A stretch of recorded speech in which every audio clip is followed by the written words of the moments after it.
that does that. And that's really the importance of a museum. It's a museum. The rooms were connected, and today it looks like a mansion. So that everyone thinks there were mansions like this in Tzfat, but there weren't. This is a unique building, preserved, restored, like it used to be, like all of Tzfat should be done. This is the first restored, completely restored building in Tzfat. The house itself, underneath us, there are cellars that are parts of the houses that go back 400, 450 years to the time of the greatness of Tzfat.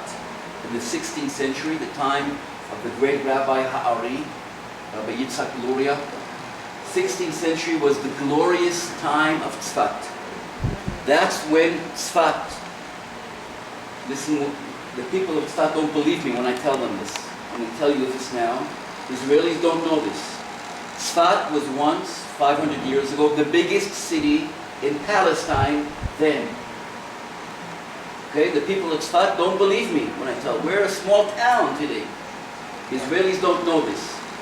And when I asked them what was the second biggest, no one could guess. Can anybody guess what the second biggest city was then, 500 years ago? You're not going to guess. 500 yes. years ago? Gaza. Tiberias. You're not supposed to guess that. Yeah. It's not to guess, I know it. Gaza. No. Gaza. Everyone says Gaza. Yerushalayim, no. Akko, no. Yafo, no. No, I wanted to get away from it. Gaza, yes. We don't think about Gaza. You know the Gaza? You know Gaza Strip, the Gaza. That was the second biggest city then. But Tzfat was even bigger. Now something else that I'm not sure you know about, Matti. I also learned, by the way, I learned reading about your families, and I was very surprised and happy to do it. In your family history, it says that Rabbi Yitzhak David was ordained He was ordained by a number of rabbis. One of them was the Ridbaz, the famous Ashkenazi rabbi. But I was so surprised to read that he was also ordained by one of the chief Sephardi rabbis. Did you know that?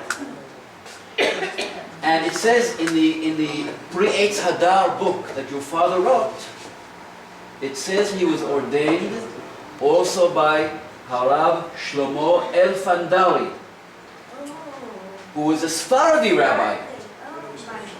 So he was ordained by Ashkenazi and also Sephardi rabbi.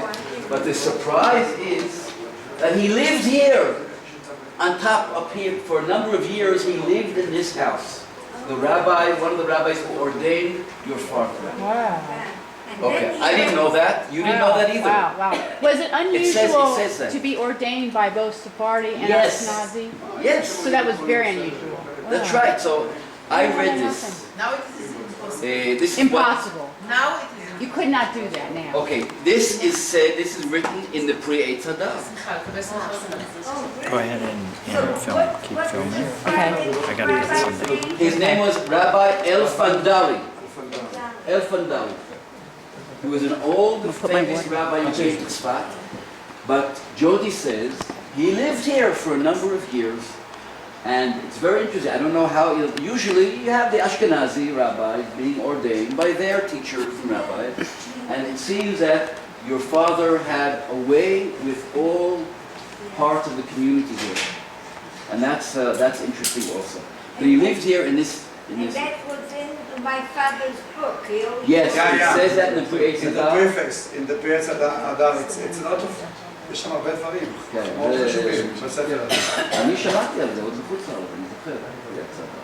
And then he went to Jerusalem to get his smicha from a Rav Kook. Yeah. That's right. Now, besides that, of course, getting a smicha from a Rav Kook, that's also something that's, first of all, that's the Zionistic rabbi giving. I want to show you just a few things for the people who won't be here Sunday. There were very unique items here that are also very worthful, very expensive things.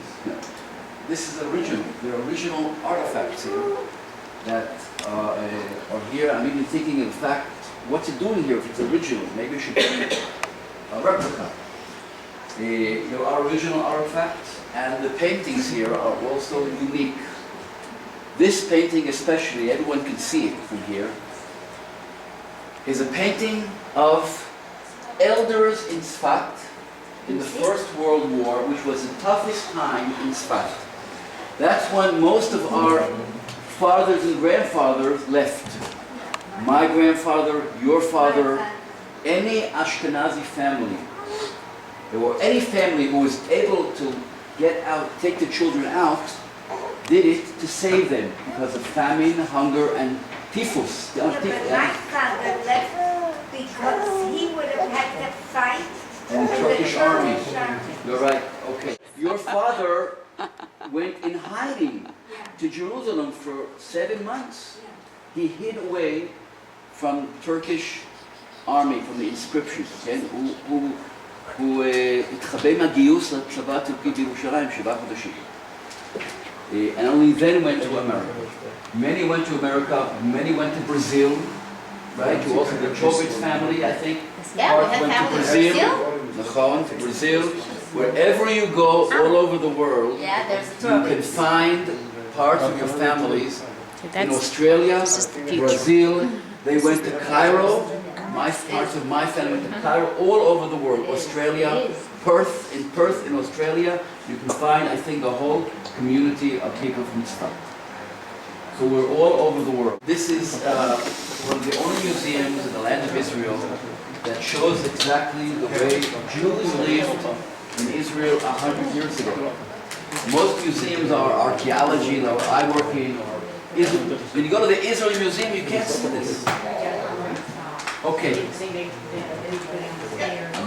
I just had to say. Fine. Okay. Here's Judy. תודה רבה לכם.